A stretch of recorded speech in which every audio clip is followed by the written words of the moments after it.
એકતા એ જ લક્ષ્ય સંગઠન કામધેનુ શાખાની પ્રદેશ બેઠકમાં નવી નિમણૂકો જાહેર.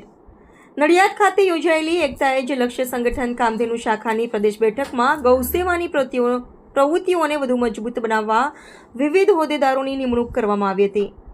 બેઠકમાં સંગઠનના આગેવાનો અને કાર્યકરો મોટી સંખ્યામાં ઉપસ્થિત રહ્યા હતા. ગૌસેવા અને સંગઠનના વિસ્તરણને ધ્યાનમાં રાખી નીચે મુજબ નવી જવાબદારીઓ સોંપવામાં આવી હતી, જેના નામો જણાવી દઈએ તો નાગજીભાઈ બરિયા, ગુજરાત પ્રદેશ મહામંત્રી; જેતુભાઈ દેહાઈ, કામધેનુ શાખા જિલ્લા સંયોજક; પ્રવીણભાઈ આહિર, કામધેનુ શાખા ભાવનગર જિલ્લા મહામંત્રી; વિજયભાઈ વેગડ, કામધેનુ શાખા તળાજા તાલુકા પ્રમુખ; લાલજીભાઈ મકવાણા, કામધેનુ શાખા તળાજા તાલુકા ઉપપ્રમુખ; જોરુભાઈ આહિર, કામધેનુ શાખા તળાજા તાલુકા મહામંત્રી; મકોડભાઈ હરજીભાઈ કુકડિયા, કામધેનુ શાખા તળાજા તાલુકા ઉપમહામંત્રી; રાજ્યગુરુ મયંકભાઈ, આઈટી સેલ અમરેલી જિલ્લા પ્રમુખ. આ પ્રસંગે સંગઠનના આગેવાનોએ ગૌસેવા, ગૌરક્ષણ અને સામાજિક સેવા ક્ષેત્રે વધુ સક્રિય કામગીરી કરવા માટે સંકલ્પ વ્યક્ત કર્યો હતો.